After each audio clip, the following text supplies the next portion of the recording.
Hey, what's up, guys? I'm Gildarts, and today I'm going to be doing a deep dive breakdown slash explaining what the Halo TV series actually is.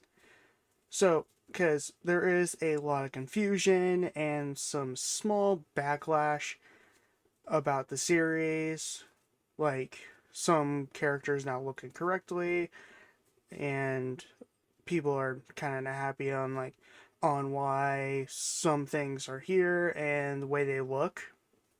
So, just a heads I'm going to basically break this down and basically ease everyone's confusion on what this series actually is.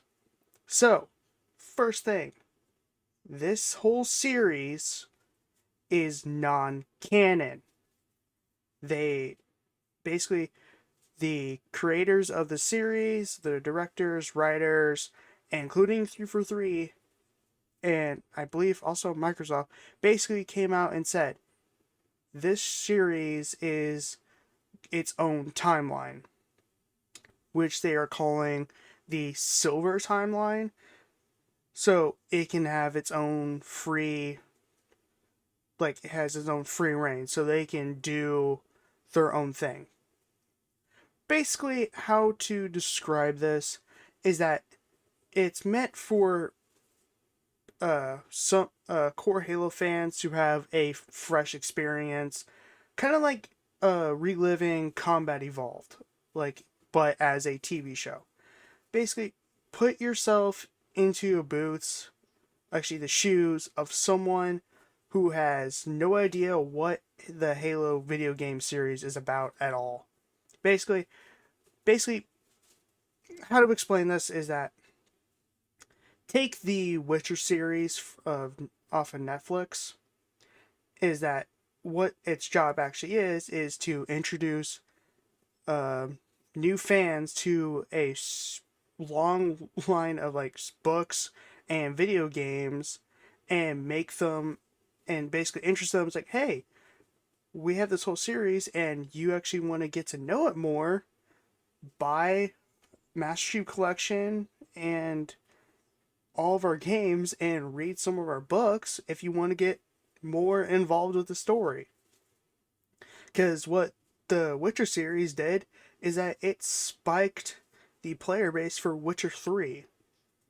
They literally came out and said, hey, due to the success of the Witcher series, the game population went up. And that's a good thing. Is that what the show is doing is getting new people interested in the universe. So, what this series is basically explaining it the safest way possible. Is because if you try to explain the whole the whole Halo universe, that person's brain is going to explode. So this is like the safest way to do it. Is because you're if you try to explain the Halo universe from Halo Reach, actually from Halo Wars, from 2525 all the way to 2560, you're going to be talking for a while. It's like you would be talking for at least a month, straight, just to explain it.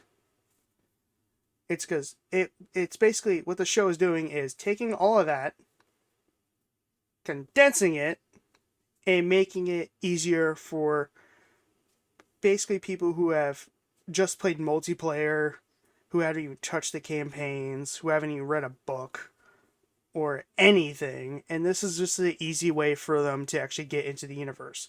Because this universe is 20 years old.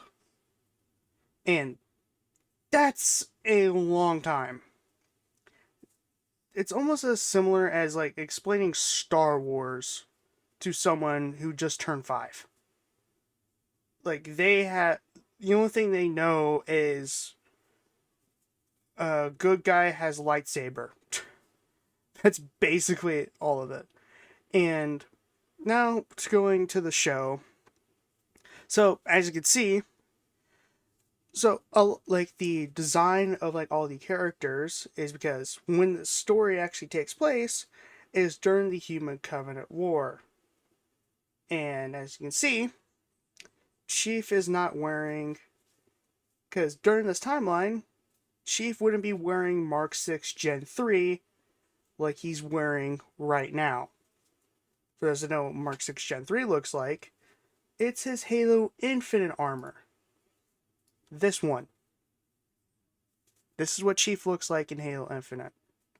The reason why he looks like that in the show is to get people to actually play Halo Infinite. And also, it's the most recent game, so why not use the most recent armor for the show? It's to get people to, oh, what's the newest game? Halo Infinite. Instead of like having, because in the actual core timeline, he would actually be wearing Mark 5. Hell, actually, going by this, he actually would be wearing Mark 5 armor, but canon wise, he would actually be wearing Mark 4, because that's his first armor.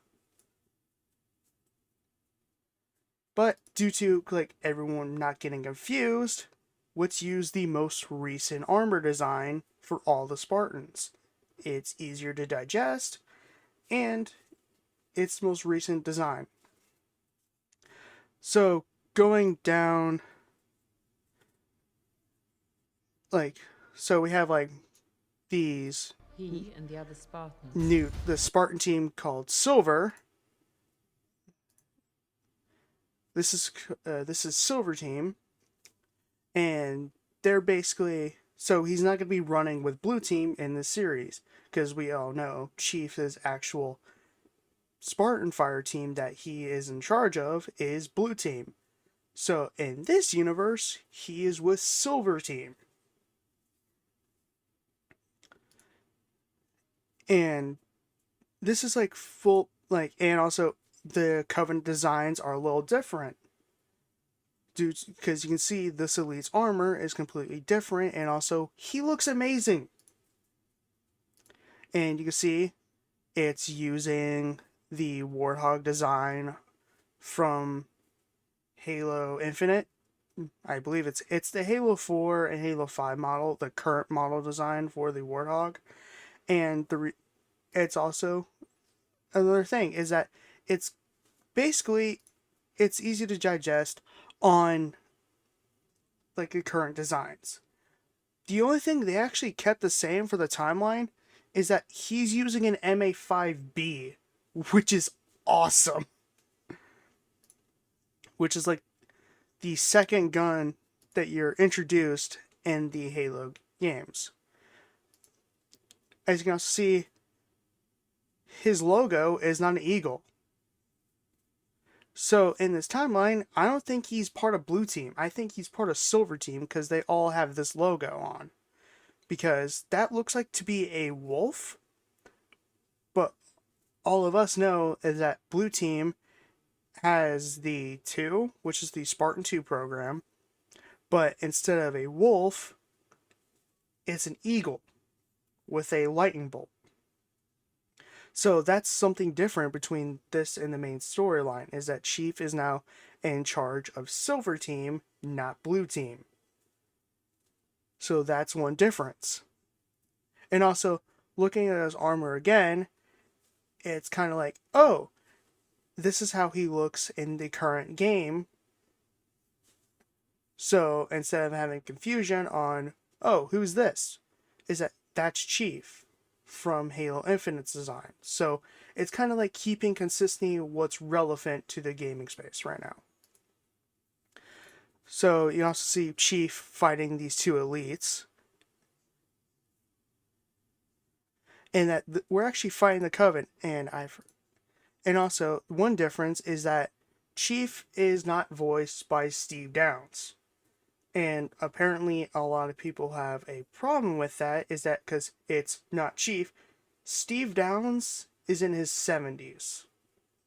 He is, I think he's almost close to retirement, but since he's a voice actor, voice actors aren't really used to doing live action stuff.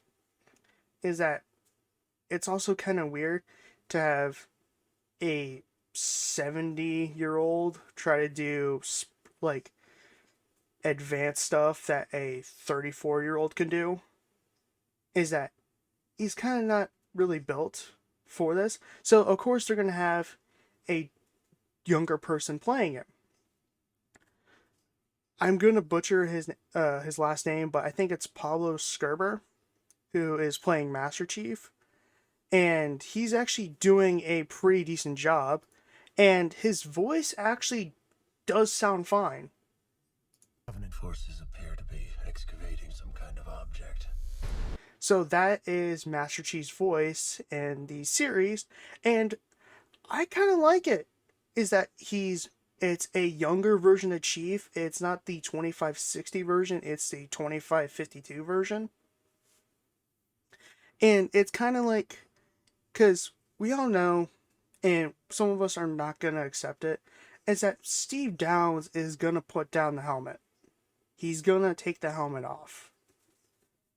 Is that I know there's kind of a lot of debate on what Spartan the Halo franchise can go off of. Like, we're going to either play as Jerome, have a game similar to Halo Reach, where we play as our Spartan for the campaign, or, hear me out, they go to Pablo Skerber, the guy who voices Chief and plays Chief from the show, and have him play Chief in the games.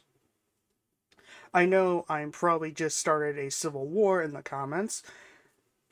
It's kind of like some people have to put down the mantle. Because I know a lot of people have like, oh, this character is voiced by this.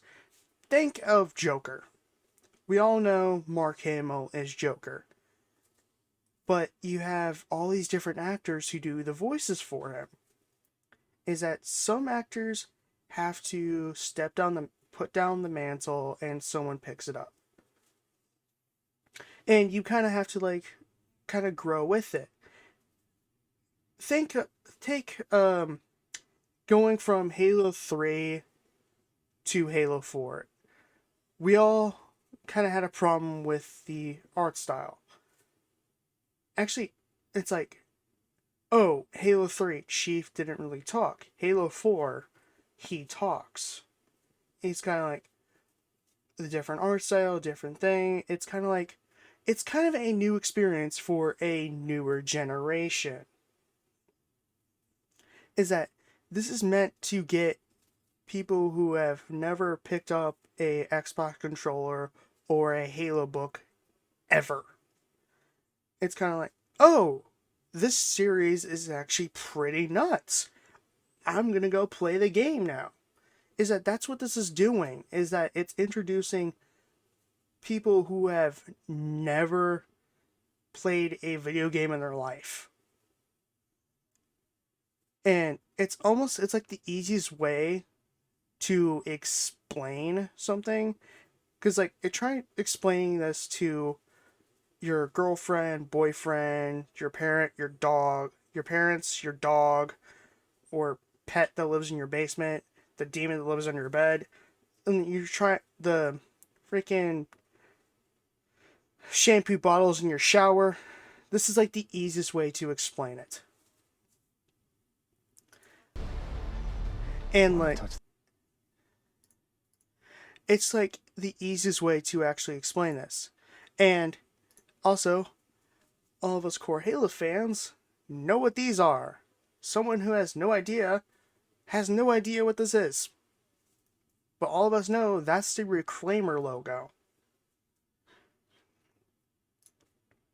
So it's kind of like introducing everyone to this universe. So, for those that don't know, damn it. So, for those who don't know, is that this character is Spartan Zoran 066. In lore, he is one of the Spartans who was crippled by the Spartan 2 program when they did the augmentation. So after that, he went rogue and became sort of like a vigilante. That's basically the only way to explain it.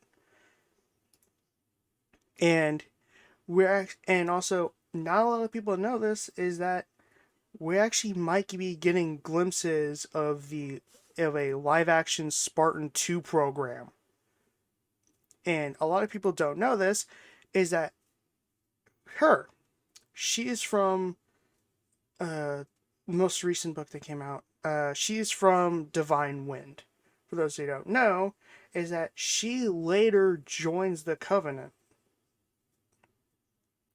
Is that a lot of humans actually joined the Covenant to fight against the UNSC because they actually believe them.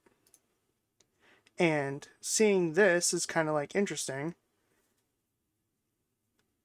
And a lot of people have a problem with the actress playing Catherine Halsey. Is that Jen Taylor is an amazing voice actress, but since it is 2550 and currently the character we know as Catherine Halsey is like in her 60s, but they want someone who's similar to how she was when she was still working with Oni. So the actress they got is actually pretty good. And now we get on to why does Cortana look like this? A lot of people have a problem. It's like, that's not Cortana. That's not my Cortana, or that's not my Master Chief. So the reason why Cortana looks like this, I'm just gonna let you look at this for a second. Then here you go. That's why she looks like that. So she looks like the weapon. That's why she's not wearing the skin tight suit or purple. She is slightly blue because like you can see the little blue glint. I think she looks fine, but she looks like the weapon because you can see they both have similar. They have like the similar Unicy logo, but on weapon it's the eagle. On her it's the Unicy, and you can see like the symbol differences, but it's the same design and silhouette.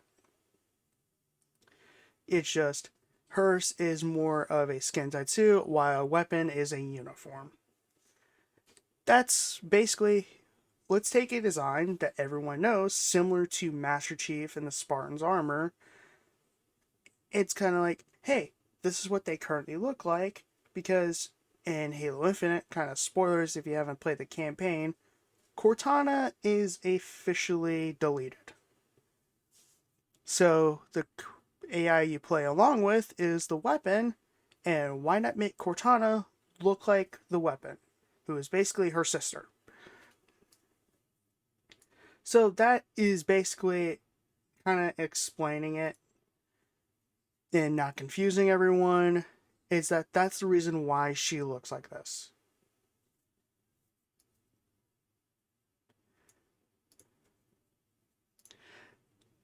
So you can see, because in the game, we actually aren't fighting the Covenant anymore. We're fighting the Banished. So they're using Reach-style weapons, like this is the Reach Sniper Rifle. But the armor is the ones used in Halo Infinite, even though we don't have this helmet yet. And also, for those who don't know, is that this is Miranda Keyes, because in the core timeline, she's the captain of the Amberclad. But in this timeline, she works for Oni. And also in this timeline, she's the daughter of Jacob Keyes, who's played by an actor who looks like Johnson, but she's also the daughter of Catherine Halsey. But in the core universe, she's not even related to Halsey at all. So they kind of want to do like a little twist and kind of like a family drama a little bit.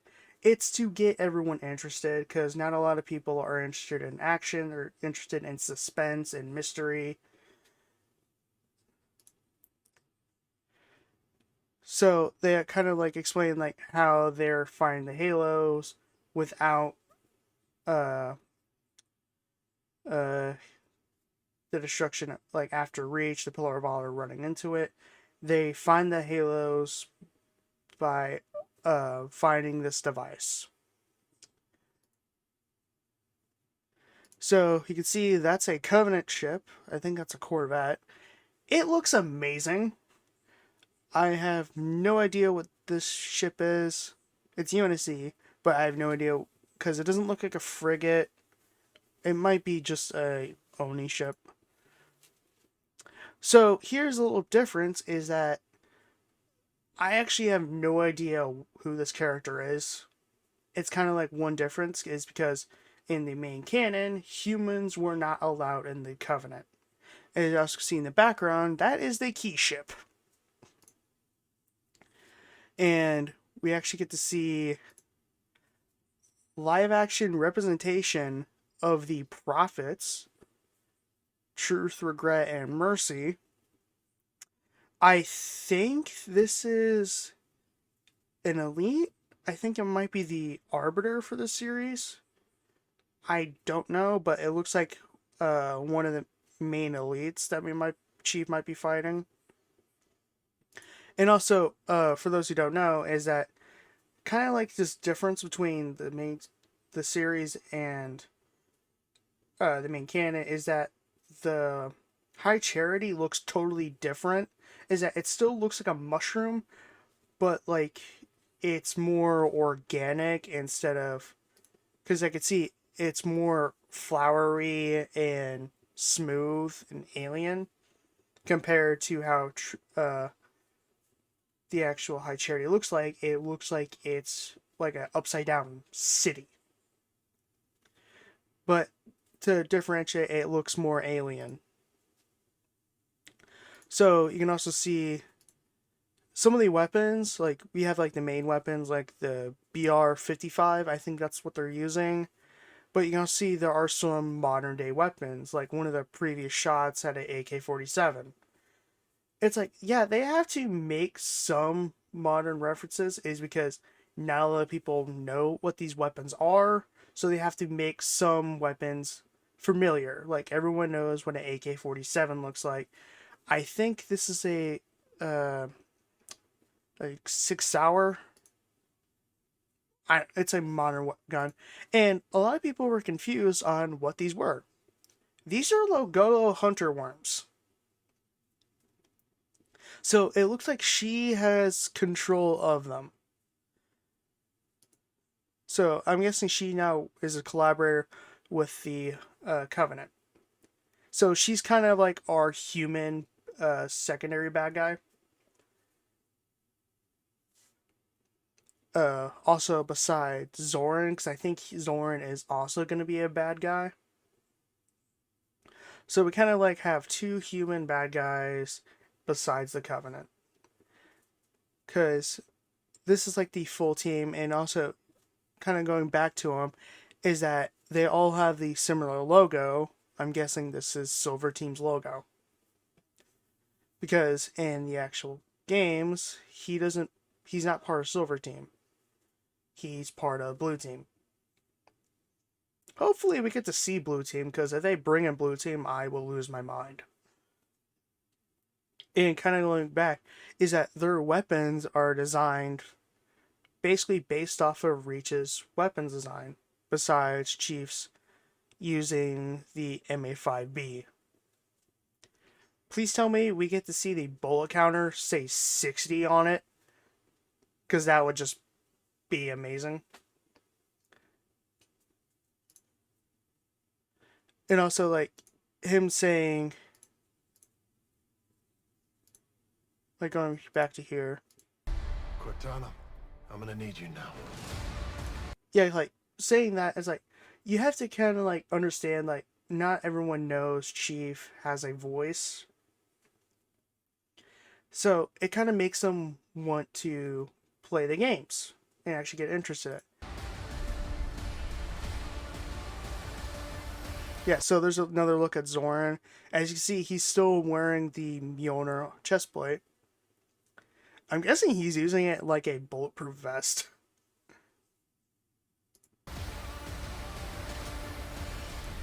And also, that was awesome. Find the Halo. Win the war. Yeah, so it's kind of like introducing basically everyone into the series. And like, I know there's like some people who have like, oh, this is never should have been made. It's like, we've been waiting for like, we've like had multiple attempts to make a actual fully licensed series and movie. Like the first attempt we had was Peter Jackson was going to make a Halo movie. And like the only time we actually got live action was during the Halo 3. Like you had Halo 3 Landfall. That was supposed to be turned into a movie. Didn't happen. We had the live action trailers for Halo 3 ODST. Then we didn't have anything. Then when District 9 came out, that was actually supposed to be, it used props from the Halo movie that was supposed to be made, but they made District 9.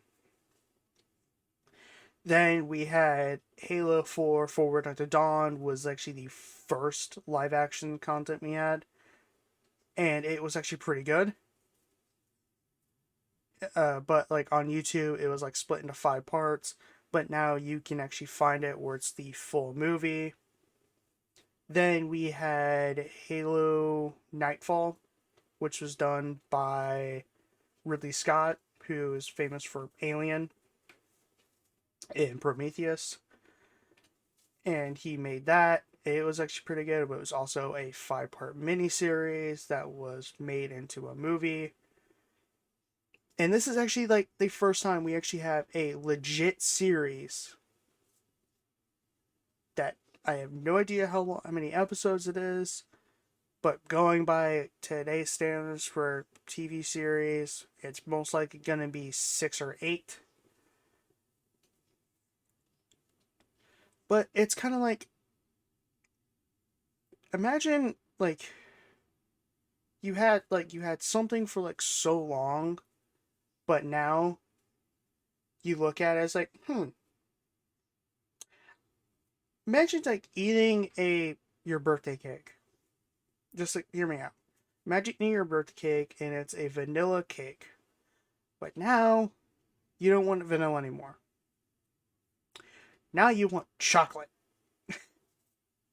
So now you get like, you have like, oh, this is interesting. I'm gonna go watch this. It's kind of like a whole new experience for like, because Halo is 20 years. It's almost officially old enough to legally drink. So now it wants to like make a series that's gonna get new people involved, and think of it as Marvel's What If, but instead of like each episode being something new, the whole thing is just one episode of What If. You get like a whole new experience. It's like you still have like the core campaign and storyline over here, but now you get a what if, like, take what if Miranda Keyes wasn't in the UNSC's military and she worked for Oni, kind of deal. It's kind of like, oh, this is a different timeline, but it still has these core events, like these core moments that happen. but now we get to see them actually happen in live action. So, that being it, I might have confused you. Please leave in the comments on how you actually feel about the series. Did I actually help you understand it a little bit more? And I'll see you in my next video. Bye!